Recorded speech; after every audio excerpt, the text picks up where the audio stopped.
We've got a really good presentation for you today by Sergeant Oliver.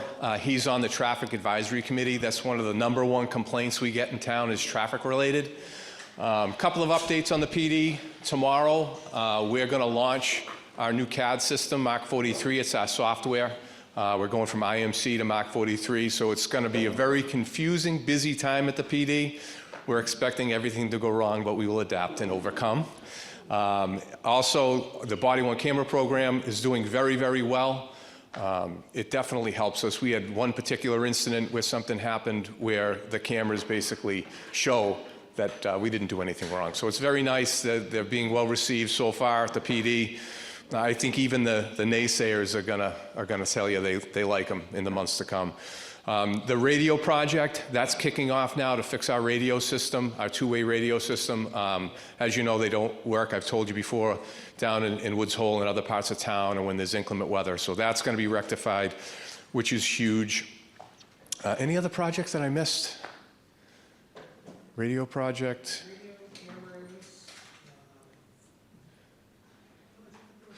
So we have two officers that are graduating from the academy this Thursday, from the Falmouth Police Academy, so we'll have a couple extra people added to the department. And I also have an interview, I believe it's tomorrow or Wednesday, for another lateral transfer. We have 3 open positions. We're trying to fill those. We do have the ongoing work with trying to get the new station, the project with that. So that's going well. I believe the committee's going to take a vote on a site. They've narrowed it down to 3. So hopefully next time we meet, I'll let you know where they're going to propose the station be constructed. And there's one controversial thing I'm going to talk about just briefly and explain where we're at, because I know everyone is concerned. Falmouth is gorgeous. It's a beautiful town. I love working here. I love living here. My wife and I having a blast. She's working at the high school. We really do love it here. And we're busy. And I've been getting a lot of phone calls and emails and meeting requests about ICE and immigration. So I wanted to talk about that just real briefly to advise what Falmouth Police role is. We know our role. Right now we're dealing with an unhoused tent city in a part of our town where we're dealing with substance abuse, both alcohol and narcotics, needles everywhere, human feces, urine, trash everywhere. It's going to cost thousands of dollars. A hazmat team's going to have to clean up. Prostitution, sexual assaults. I mean, you name it, it's happening. And these are the issues we're dealing with our clinicians and with our staff on a daily basis. And we have encampments throughout town. It's a beautiful town. Everyone looks at Falmouth, it's gorgeous, but we do have an underbelly here. We're extremely busy. Just on the night of the day of the windstorm we had, with 37 calls for service. So you've got 6 officers dealing with 37 calls of service, 4,500 people without power. Immigration is not on our radar. That is not our mission. That is the federal government's mission.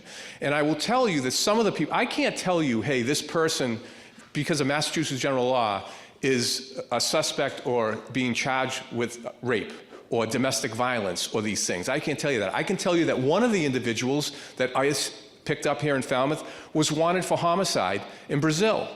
I know if one of my family members, and I know if one of your family members was the victim of a homicide, you would want that, if that person fled the country, you would want that country to assist us to bring that person back to be held accountable. So in many cases, when we are contacted, and ICE doesn't always contact us, but when we are contacted, it's to give us a heads up because there's a violent person here and they want to make sure the community's safe. We don't participate in any ICE operations as they don't participate in our local operations with our unhoused down by Depot Street. So what I'm trying to explain is we're here for public safety. So if there's someone out there that potentially could harm you, yeah, we want to be in the area, but we do not participate. They don't always call us, but they do call us sometimes. And the last thing that I'm going to do is inform any organizations that ICE is in town, because I don't want a federal agent or a member of the community injured when they interfere like people did in Worcester when they had that mess over there. So I just wanted to be really clear and explain what the Falmouth Police Department's role is is to really serve you folks and the people that are coming to visit and the people that work here. And immigration is not on our radar, but we do want to keep you safe. And I'll give you an example of that. They had a very dangerous person that they wanted to search in a secure area. We let them use our parking lot, right? We would let any agency utilize our parking lot to search someone that they arrested for their safety. We don't want, whether it be a local police officer or a federal agent or a state trooper, we don't want them hurt. And just to remind everyone, we all have bosses, right? These folks that work for ICE or the DEA or these federal agencies that are getting involved in this now, they have families and they have a job to do. And the boss says, we want you to locate this person. They go locate it. I'm sure there are days I give Sergeant Oliver assignments where he's like, oh God, you know, but he does it. Why? We're a paramilitary organization and the job needs to get done. So I just want to say you're safe. This is an awesome town. It's a great community. You have a phenomenal police department, you know, public works, fire department, just a great group of people that are really trying to do the best they can to really improve quality of life and really meet the needs that those we serve, which is you folks. And that's why you're gonna see me, you know, advocating to adding personnel. You know, we talk about our winter population, 33,000, I'm telling you, it's much more than that. You know, we should have, you know, 100 and something police officers, and we have 67 to include myself. In the summer, we swell to over 100,000, where by standards we should have 230, we have 67 officers. So how do we manage that? It's overtime. It's working 16 hours a day, some days 7 days a week. And to include myself, I was in both Saturday and Sunday with some of the issues that are going on around in town.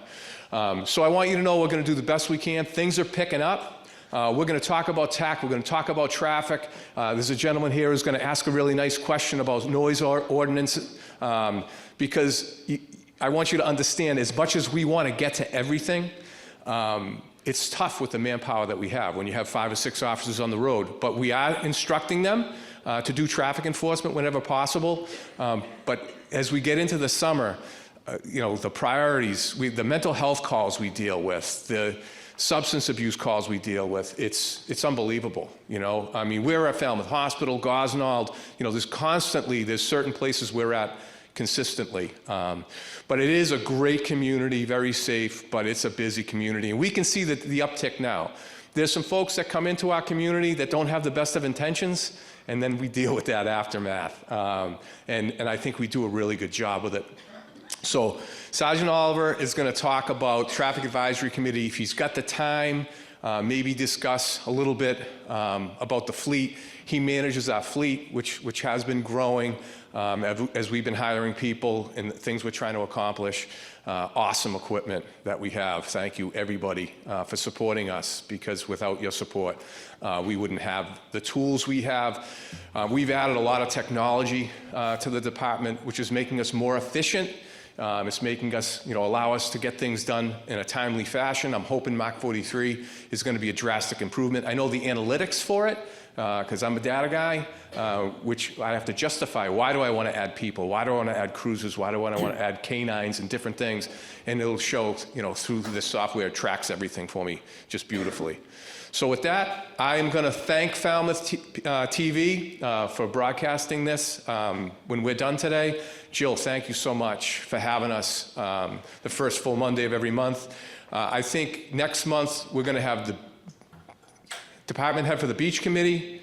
Recreation is in July and beaches are August. So recreation will be July, beaches will be August. In September, I've got a real treat, use of force by my department. We're going to talk about use of force. We're going to talk about tasers, talk about different equipment. I'm going to have some capital articles in the fall town meeting, and I just want to educate the community and you folks on what we're trying to accomplish. But the more important is the why. Why am I asking, you know, for this as your chief? So with that being said, Josh, I'm heading back to my office. All right. And you're in charge. I like being behind the podium here. Just as a reminder, Chief. thank you. Have a great day. Just as a reminder, when he gets to some questions, please just raise your hand, because it is FCTV. We want to make sure your question gets onto the microphone, okay? Thank you. Good morning, everyone. I'm Sergeant Oliver. I run the midnight shift here at the PD. I work 11 p.m. to 8 a.m. We do a 5-day on, 3-day off rotation. And the chief has also tasked me with the Traffic Advisory Committee, which I'm the co-chair for, and I'm the fleet manager for our department, as well as the ATV team, the mountain bike team, the overdose outreach team, and community engagement and social media team. So I kind of dabble into quite a few things in our department, which most of us do, since we have a smaller number than most. The chief wanted me to focus today on the fleet and on traffic advisory. I don't know if any of you know about the Traffic Advisory Committee. They meet once a month. We go over all the requests that the citizens of the town put in for traffic signs, speed limit changes, crosswalk things that need to be adjusted. I know lately we've been dealing with some pretty publicized accidents here in town. We've had the intersection up here at Dillingham and Gifford has been a hot topic as of late. I would like to say the town has taken this very seriously. The DPW is actually in the process of doing some work out there, and they're actually going to move the crosswalk on Gifford down a little bit from the intersection to give it a better sight line. They're also looking at putting in the flashing crosswalk signs that activate when you press the button. We're also looking at removing some of the vegetation out there and some of the trees, so that way people can see the people actually crossing the road better when they're actually standing on the sides waiting to be moved across. So there's a lot of work going on in the intersection. Hopefully we'll see done by the end of summer. Also, you see the intersection out here in front of the senior center, which the DPW has worked on. That's going to be a big project. It's going to be a fully automated light system. It's going to have crosswalks. It's going to have a turn lane. That's why if you see the road's been moved over a little bit, where the poles are currently in the road with the barrels, those poles will be removed from the roadway, and we'll actually have a turn lane out there.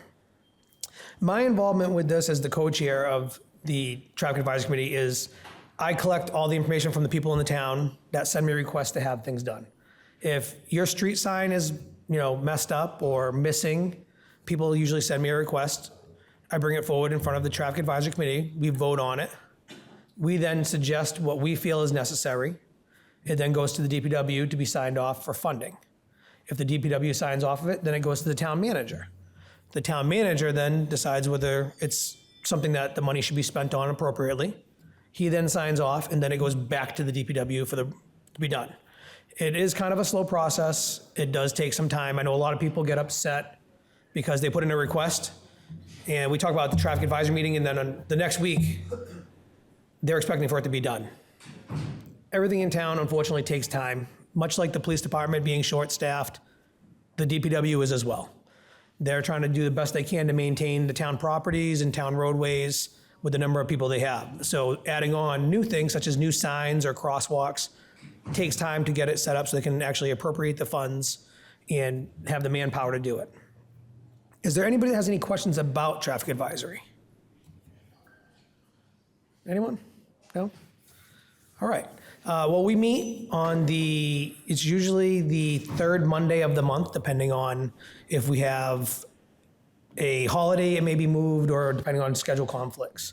If any of you do have an issue, like you want a stop sign or a speed limit or something like that looked into, please feel free to email me at the department and put a request in, and we'll put it on our next agenda. So if nobody has questions on traffic advisory, anything with traffic in town? Right here. It's not actually in Falmouth. Oh, I'm sorry. Okay. It's not actually in Falmouth, but the last couple of days I've been traveling back and forth over to over near Hyannis. Yep. And there's such a backup that is from the Mashpee Rotary going out toward Hyannis. It takes ages to just get up to the Rotary. Yep. That's probably not even theirs. It must probably be Mashpee's problem, but So, it's wicked.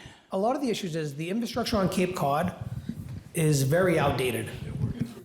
Yeah, so I mean, if you look at our bridges, for instance, they were designed to do 1 million crossings a year. We're, I believe, over 10 million crossings a year. So the amount of people that are on Cape Cod has dramatically changed from when they actually engineered these roadways. A lot of the state roads were designed back in the, I believe, 60s and 70s, and our population has skyrocketed since then. especially with a lot of people, you know, it went from being just a summer community to people actually retiring or having their families down here. So our numbers have gone up so much. That's why if you look at our roadways here in town, they're kind of designed for our winter population, which is, you know, 30,000 to 40,000, somewhere in that estimate. And we're putting 120,000 people on them some weeks. It's a lot to take, and you kind of try to push 10 pounds of stuff into a 3-pound bag. I mean, for lack of better terms. And not only that, is a lot of our roadways are they're ancient cartways that we paved and made them into roadways. So when you get down towards Woods Hole, you have a lot of congestion because the roadways are so narrow. They weren't designed for the vehicles that we have today. So there is hopefully a lot of changes. I was looking at some of the mass highway projects coming up. They're gonna try working on some of the roadways to make things better. Obviously, you know, we have the new bridges, they're engineering for the Cape. So hopefully once we get some of these projects going, it will start alleviating some of that traffic. Is there any questions about projects here in town that we have going on? No? All right. Yes, ma'am.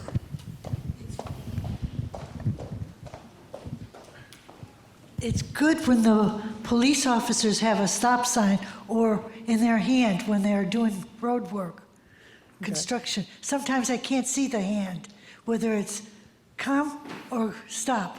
Yeah. So usually when you see the stop signs, those are usually flaggers. Those are not police officers.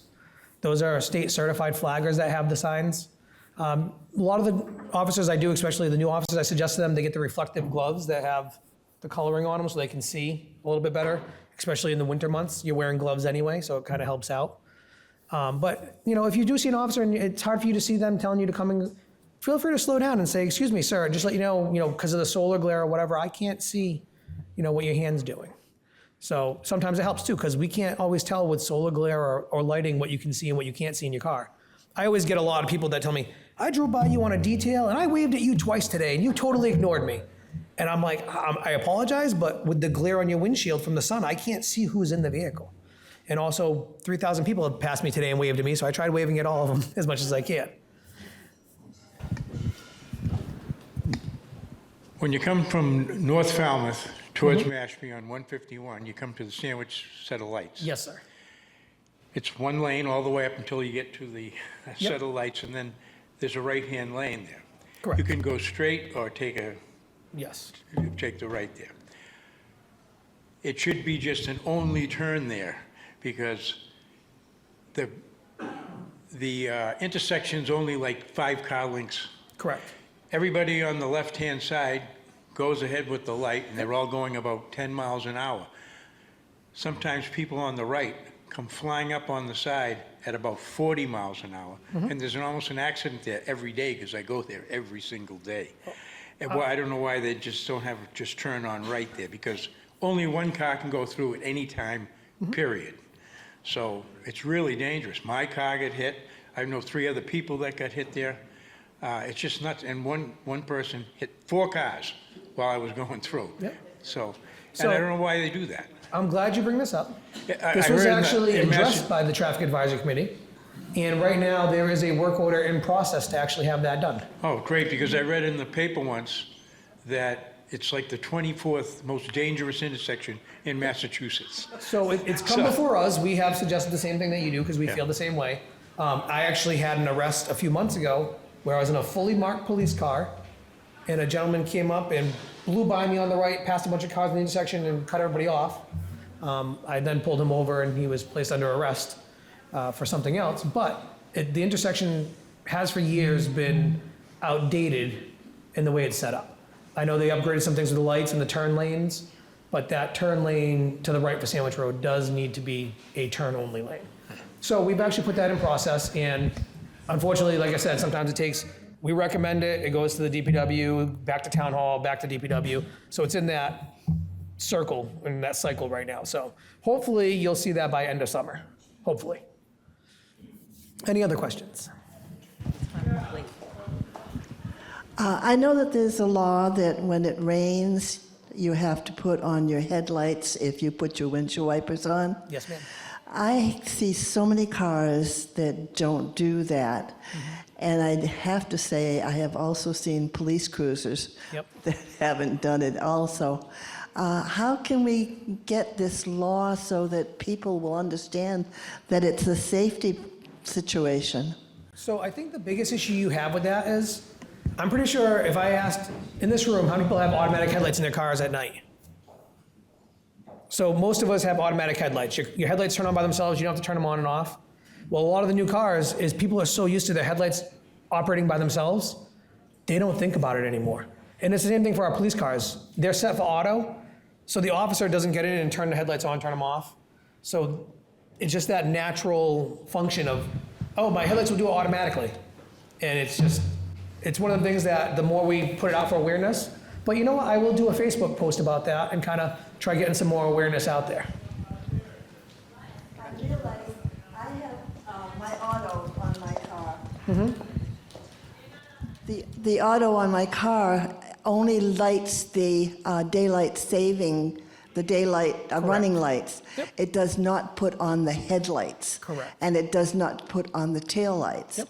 So if you don't turn on the headlights all the way, then you don't have a taillight, which Exactly. is very, very dangerous. It's one of the things too, like, we get a lot of people with rental cars here in town because we are a tourist community. And you would not believe when people on midnights, I pull over, they have no lights on at all. You tell me when. And I pull them over and they say, well, I didn't know my lights weren't on. My car does it by itself.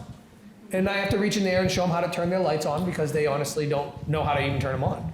A lot of the younger kids now have never had to turn on their headlights because their car has always done it for them. Never mind if you ever showed them the old high beam switch on the floor, they'd have no clue what you're talking about. Or they call it the anti-theft device for millennials, a standard car. You probably all drove a standard at some time in your life. Most of these kids have never seen a standard, never mind drove one. It's incredible. But I think with technology, and that's the problem, is we've become so reliant on technology. I mean, 90% of the people in the world are so reliant on these now that they can't leave their house without it. You know, your work stuff's on here, your calendar. Well, it's the same way with technology in cars. People are so reliant on GPS, automatic headlights, climate control, and it's just one of the things that when we don't think about it all the time, it sometimes gets overlooked. But I'll make a post about that because we've had a lot of rain lately, and for some reason it's always on my days off. I don't think I've seen a really sunny good day yet, but I will do that today. Yes, sir. Is there a noise ordinance for motorcycles and things like that? So there is. Chapter 9016 is any unnecessary noise from a motor vehicle, which is basically anything louder than what's factory. So the issue with that is, with the motorcycles, is one, getting them to stop. And for us to get through traffic to get to them, sometimes they just go. And we've had an issue of people reporting it, but another issue is we cover 44 square miles of land with usually 5 officers. So if you're looking at that, you're looking at 8-9 miles of land per officer that he's covering, 9 square miles, and it's a lot. So unfortunately, when you call from your residence, say you live in the Heights over here, well, the officer that covered the Heights also covers all the way to Sandwich Road and Thomas B. Landers and Acapesket. So that officer may be over in that area. So by the time they get into the area where the motorcycle was being loud, they're already long gone, unfortunately.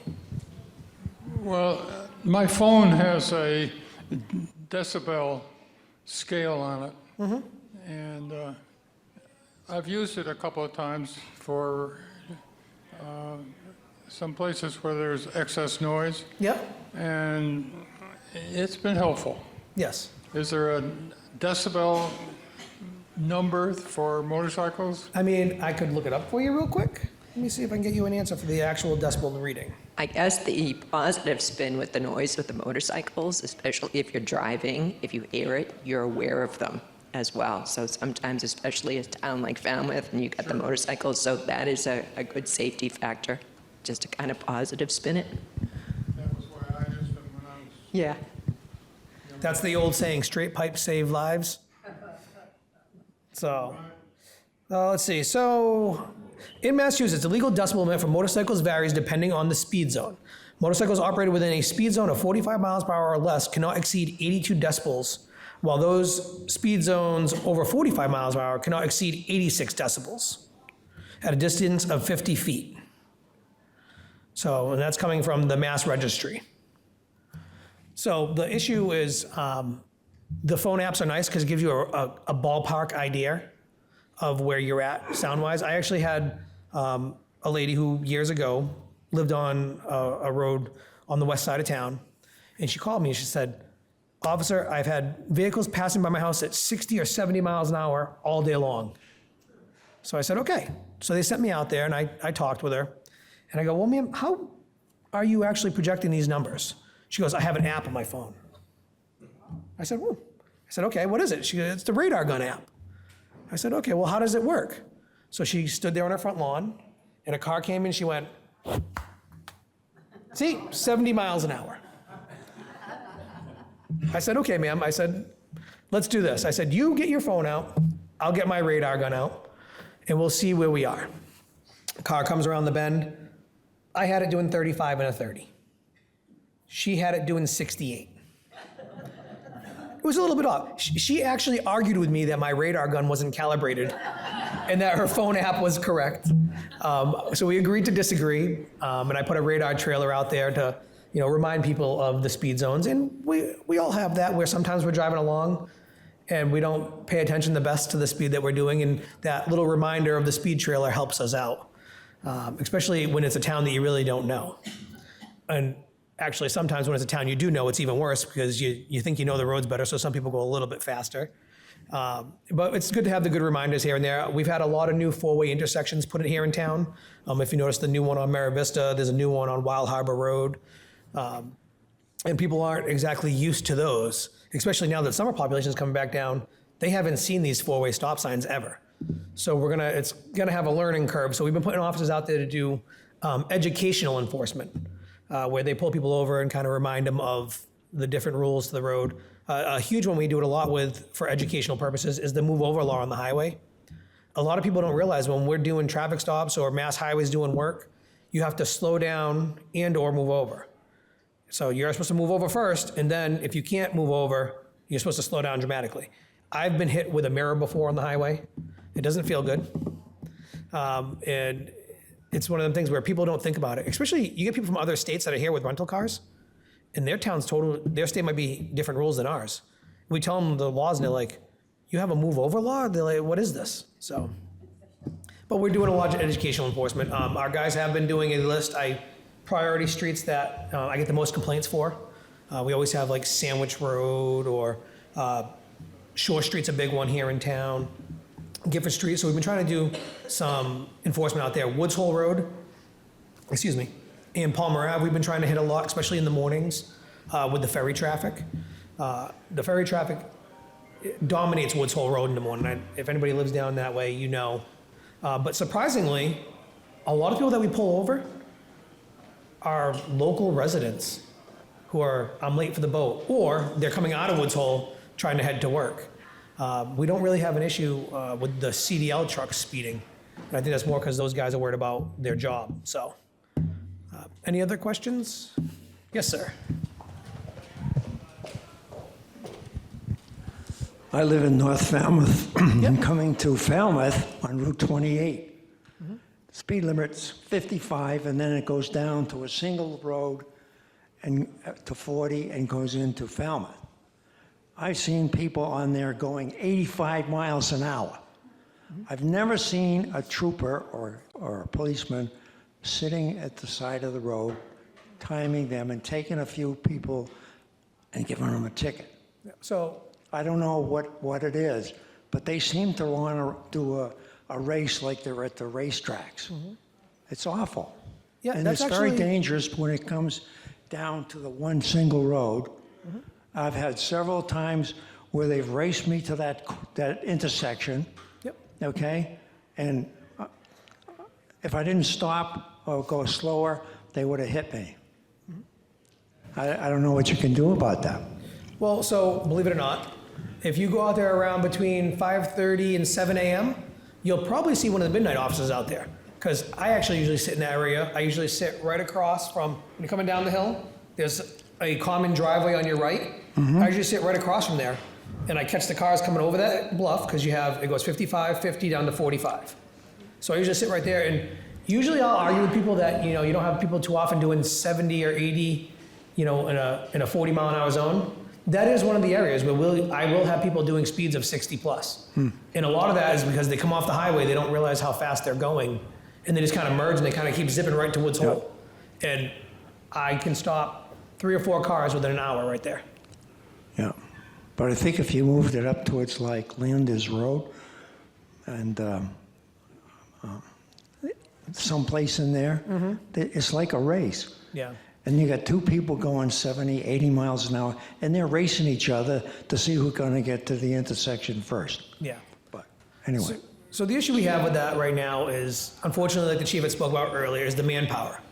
The officer who covers Route 28 from the town line to Brick Hill Road is also covering from the Ocean to Sandwich Road. So anything that happens in that area, alarms, crashes, trying to do speed enforcement, that one officer is covering that whole area. So that's why you get a lot of people that kind of, you'll be out there in the morning, but the evening shift and the day shift gets so busy that it's hard to get them out there. But the chief is starting a traffic unit, hopefully in the near future, and that'll actually give us officers that all they will do is traffic enforcement. They won't be out chasing calls, so that'll give us the ability to put them in a place and have them actually stay there. I'm not asking for all the time, but Yeah. once in a while. Yep. Once a month, twice a month, to be surprised. Yeah. Thank you. You're welcome, sir. Curious, for speeders, do you have to stop a vehicle, or can you do it by getting a picture of the license plate and a speed So in Massachusetts, you cannot enforce speed by plate. by camera? That's why if you look at other states, when you go over the border, you'll actually say, speed enforced by plane or speed enforced by camera.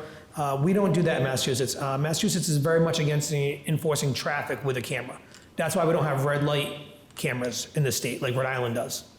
I believe they feel it's an invasion of privacy to have a camera photographing people.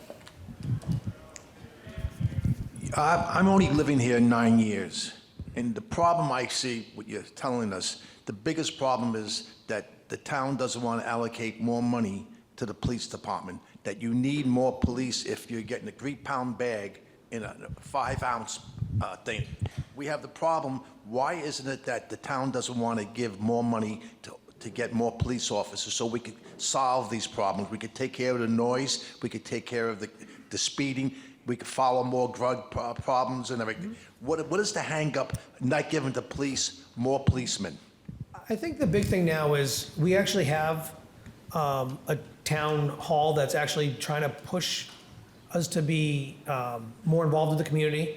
They're trying to actually get us more employees. This is the first time since I've worked here that we're pretty much fully staffed. At one point, we were down to almost like 42 officers, I believe.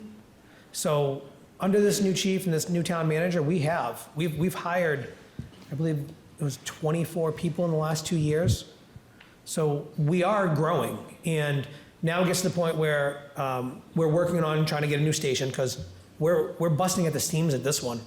It used to go, you'd come in before when I first started working here, and you wouldn't bump into anybody. But now the locker rooms, the bathrooms, the report rooms, everything's so packed just because we've outgrown it dramatically, especially being fully staffed. So I think one of the big issues is once we get into a new building with more room, where we can actually have people have lockers and you can afford to have the room for them, I think you'll see our numbers go up. I also believe that the chief is actually going to put forward, I believe to town meeting coming up, a proposal to actually get more officers for our department. I believe he was trying to go for 9 more. Don't hold me to that. But that would be a lot to do, more drug enforcement, traffic unit, and be able to promote other people up into positions to manage those. So we're working on it, and I will give this chief has gone above and beyond trying to get us the staff we need, the equipment we need. It's been night and day on what we have. We have a drone now, we have a side-by-side now, we have newer equipment, newer patrol cars that are better equipped, and he's trying to get us a new station to have the actual proper building that we need to go into the future. So we're working on it. Hopefully we'll get there soon, sooner than later. But we do know, the town does know that we need more, and they're working on it. But everything has to go before town meeting and be voted on, so that's where you want to talk to your friends in the community, especially the ones that are town meeting members, about how you feel. And unfortunately, with the cost of everything else, we all know the more you spend, the more your taxes go up, so you have that equal balance that we try to hold here in Falmouth, because we are on the lower end of taxes on the Cape, and people don't want to see their taxes shoot up, especially when you're on a fixed income, retired. You don't want to see your taxes jump up $500 or $1,000 a year, because that's money that you have that you need for your regular budget. So I understand that people that are trying to balance it out, and they want to, stay on the low end of taxes, but they also realize the need for us to have more DPW, fire, and police to service the community that we have. Yes, ma'am.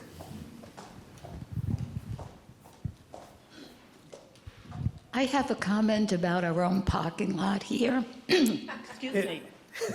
It is an interesting parking lot. Yes, my couple of comments is that some people do not stop at the stop sign, come in the wrong way. Yes. And don't follow the arrows. Mm-hmm. And my one other complaint is I worry most people park their cars, walk out between parked cars, and do not look to their right. Mm-hmm. I have had a few close calls, and I'm only going 5 miles an hour, but it scares the heck out of me. Yep. I think everybody has to be more aware of Yes. their surroundings. Yep. It's not safe anywhere. Stop and shop parking lots. No one pays attention. Children, people do not hold on to their children. Cell That's my phones. comment. Yes. And also, safety, and it is, you look at older adults driving, you look at children running around, they're on their bikes and whatnot. So, I had worked with DPW and police, and we tried to even actually add some more stop signs over here, the one-ways. I mean, we tried to do as much directional and signage because we knew, it's, as you know, it's a busy place here.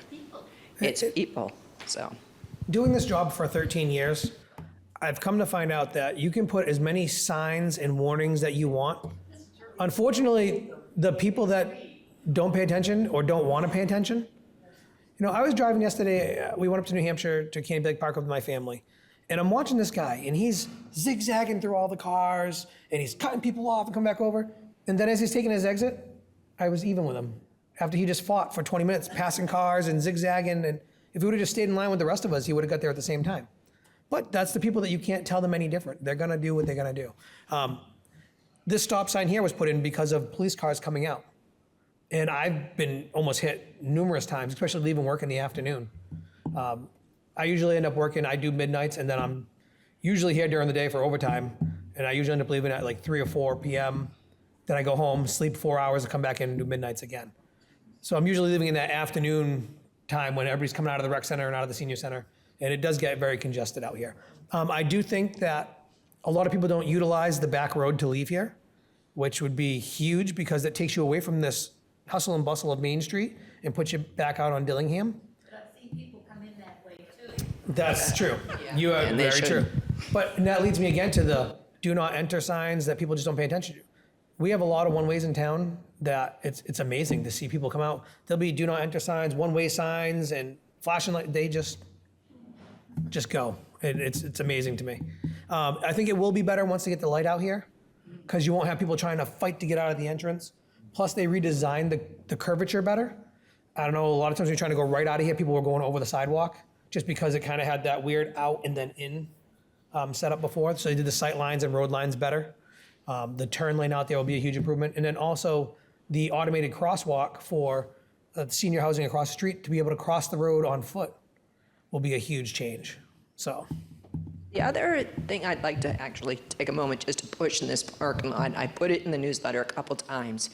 Mind you, you have the placards, okay, the handicap spaces. So mind you, we only have so many handicap spaces, okay? So we've got some that's over by the rec area. We've got some out in front here. I was able to work with DPW to add a couple more that didn't take away spaces, because sometimes when you're adding a handicap parking space, you lose you lose a space. So what I always try and actually ask people is, you may have the handicap card in your car, but you might not be able to have to take a handicap space because we're so limited. So I really want to save the handicap spaces with people with truly limited mobility issues. And I can't press that enough, to be honest with you. If you're parking in a handicap spot and running in to go to a workout class, I really don't want you parking in that spot. So please leave it for someone who truly needs it. Thank you. We actually deal with that a lot. The handicap placards in Woods Hole. As those of you who have them know, that it kind of makes you void of any payment on parking meters.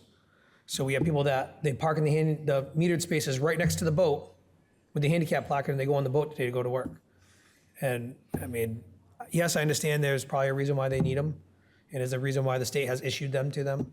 But are you using it for parking, or are you using it just to be closer, or are you using it because you actually need it? I actually went down, I was doing parking enforcement in Woods Hole in the morning. I went down there, I started checking handicap placards. I actually found 2 people that were using family members' placards to park next to the boat to get on it. And I looked at one lady, I said, just need to check your placard, ma'am. And she goes, that one? I said, yes, ma'am. I said, you're using it to park here for the day without paying the meter, so I just want to make sure that if it's yours, you can go right on the boat. If not, and then come to find out, it was her mother's. She said, well, I didn't know I couldn't use my mother's placard without her being here. And she was looking at me bold-faced, and she thought because she had it, she could use it whenever. So I explained to her that if she continued to do that, one, she would lose her mother's placard for her, and the other part was that she'd actually have her license suspended, because if you get caught using somebody else's placard, they suspend your license. So unfortunately, people will try and cheat the system any way they can, and we have to kind of keep up on top of it. So any other questions about traffic enforcement stuff? Does anybody want to discuss fleet things, or the new vehicles that we have or anything? The town we've started the change, as you have seen around. We were basically Ford Explorer hybrids at one point. We had numerous issues with them because Ford was having problems with the wiring harnesses and the batteries. So we actually moved away from the hybrids to the regular gas engine Explorers, which has dramatically cut down our cost of repairs and time down out of service for the officers trying to get places. We've also started to incorporate some of the new F-150 responders into our fleet, which actually has an EcoBoost Turbo V6, which falls into the Green Community Standard for gas mileage. Unfortunately, the regular gas Explorers don't fall into that where they sit. Only the hybrid ones do, but unfortunately with the hybrids, electrical issues, we at one point had a car at the Ford dealership for 364 days or 363 days to get the wiring harness replaced. Also, one of our batteries went on it. Luckily, it was still just under warranty. That one hybrid battery was $9,000. So we've been trying to find the way to best manage our fleet to kind of be environmentally friendly, but also adapt to, take care of the needs of the town. We don't want to have officers that can't get the calls to respond because the cars are breaking down. The chief actually has just ordered a new electric Blazer for his vehicle. So that'll be our first fully electric car to try out and see how that works for our department. If it makes a fit for us, we may look at that for more of the admin vehicles, such as, the captains or detectives, to see where we can kind of incorporate more environmental things into our budget. Unfortunately, the cost of those vehicles being electric are a little more expensive. Thank God they have the rebates and stuff. I don't know what will be going on in the future with those, but we're trying to work to kind of balance everything out. The new F-150, like I said, has that EcoBoost V6, so you'll be starting to see more of them around town. Right now we have it's called Ghost Graphic. If you look at it, when the light hits it, it shows all our graphics completely, but other than that, the truck kind of looks black. It's more of a traffic unit. We have 2 on order right now that are being built that are fully marked units that look just like our Explorers do with the silver doors, and we'll be debuting them hopefully for summer and get those on the road. We're just trying to figure out what works best for our fleet in our department. Any questions about any of that? No. Any questions about Midnights? Oh, hold on. Hi, thanks. I have a question about something that your colleague, your chief, mentioned earlier. But first, I'd like to thank the Senior Center and the police force for organizing these information exchange sessions. It's So I think really great. Jill does a great job for everybody, right? Give her a round of Yeah. applause. We Yeah. appreciate her. She works very hard over here. Yeah, I must say, I've been coming to Falmouth for more than 40 years, and finally I reached the magic age where I could join the Senior Center. But that was a while ago, I I've been must trying. admit. She keeps telling me no. I don't know why. I feel 60. I have to work at midnight for 13 years. Exactly. So, it's been a while. But anyhow, the services they provide are absolutely fabulous. So, sir, your colleague, your chief, mentioned that one of the tasks you have to deal with is prostitution.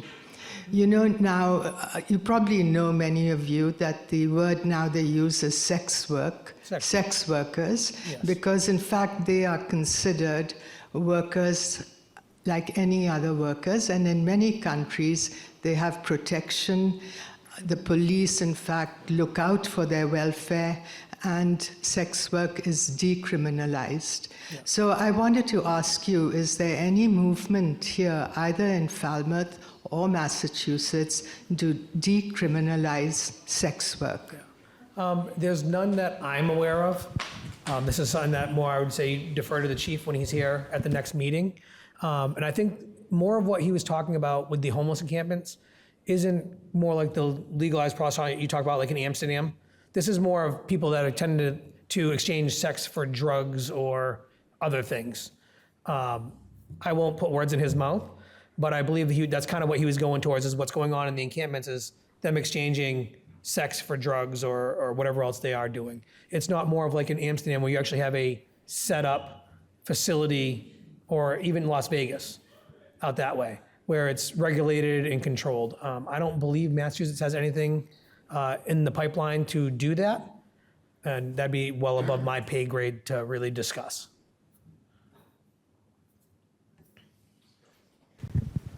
Any other questions? So just a plug, next Monday, the Senior Center is having a health and resource fair from 1 to 3. Come check it out, a lot of good resources. And we'll have some refreshments, so we hope to see you. Yes. And thank you. Thank you.